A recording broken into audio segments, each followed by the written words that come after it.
నానా భరణి నానా భరణి నాన్న భరణి నాన్న చివరికి కొంప ముంచాడు భరణి నాన్న. ఓకేనా, వెన్నుపోటు మామూలుగా పడవలేదయ్యా తనూజకి. భరణి గారు మాత్రం ఇది మాత్రం లిటరలీ నేను కోపంగా చెప్తున్నా. నానా అనే ఎమోషన్ ఈ రోజుతో తనూజ వదిలేస్తే మంచిది. తనూజ కెప్టెన్ అవడానికి భరణి గారికి ఛాన్స్ ఉంది తనను కెప్టెన్ చేయడానికి, కానీ దివ్యాని కెప్టెన్ చేశాడు. ఇంకేమి నానా ఇంకేమి కూతురు నాకు అర్థం కావట్లేదు. దాని గురించి గట్టిగా మాట్లాడతా, పిచ్చి పట్టేస్తుంది నాకైతే. ఫస్ట్ ఓటింగ్ ఆర్డర్ చూద్దాం మామ. లాస్ట్ డే ఓటింగ్ ఆర్డర్ ఎలా ఉందో చూద్దాం. భరణి గారు కట్టప్ప కంటే మాదిరి స్వామి ఎక్కువ. సరే, ఓటింగ్ ఆర్డర్ లో ఫస్ట్ అయితే తనూజనే ఉంది.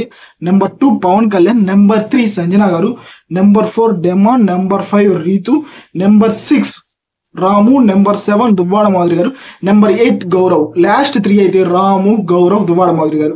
వాళ్ళ ముగ్గురులో ఒకరు ఎలిమినేట్. ఓకే, దాని గురించి వదిలేద్దాం. మా ఓటింగ్ ఆర్డర్ అయితే ఎలా ఉంది. నానా నానా నానా ఓ మంచి నానా.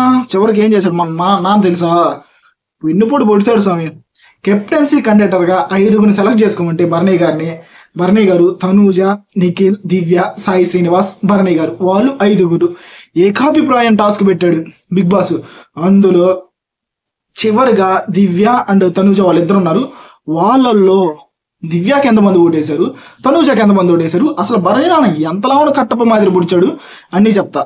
తనూజకి కళ్యాణ్, డెమోన్, రీతు, నిఖిల్ అండ్ మాధురి గారు సపోర్ట్ చేశారు తనూజకి. ఓకేనా, దివ్యాకి సుమన్, ఇమాన్యుయల్, సంజన, భరణి, గౌరవ్, సాయి శ్రీనివాస్ దివ్యాకి సపోర్ట్ చేశారు. ఇక్కడ మన భరణి నాన్న, మన ఇమాన్యుయల్ ఇద్దరు పొడిచారు గట్టిగానే. ఓకేనా, బాగానే ఉంటారు అప్పుడు దాకా. టైం వచ్చినప్పుడు సక్కన చచ్చిపోతాను, ఎక్కడున్నావు చచ్చిపో అట్టానే పొడుస్తున్నారు స్వామి.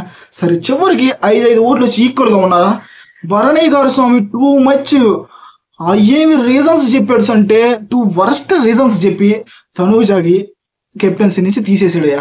లాస్ట్ లో బిగ్ బాస్ చెప్తాడు 5 ఓట్లు వచ్చినాయి కాబట్టి భరణి గారు మీరే డిసైడ్ అవ్వండి అని. నా ఇష్టం దివ్య కెప్టెన్ అవ్వాలని భరణి గారు దివ్యకి సపోర్ట్ చేస్తారు. అక్కడ నిజం చెప్తున్నా, తనూజకి లిటరలీ అన్యాయం జరిగింది. ఇది మాత్రం నిజం స్వామి. తనూజ ఇప్పటి నుంచి నా బాండింగ్స్, బంధాలు, తొక్క తోలు అన్ని పక్కన పెట్టేసి తన గేమ్ పని ఆడుకుంటే తోపు కంటెస్టెంట్ కాబట్టి బాగా ఉంటుందని నేను అనుకుంటున్నా. భరణి గారు వెన్నుపోటులో కూడా ఇది మామూలు వెన్నుపోటు కాదండి. నన్ను క్షమించండి భరణి గారు. మీ గురించి ఎలా చెప్పాల్సి నేను అనుకోలేదయ్యా. అట్టర్ ఫ్లాప్ భరణి గారు నాకు అనిపించింది కెప్టెన్సీ డిసైడింగ్ లో.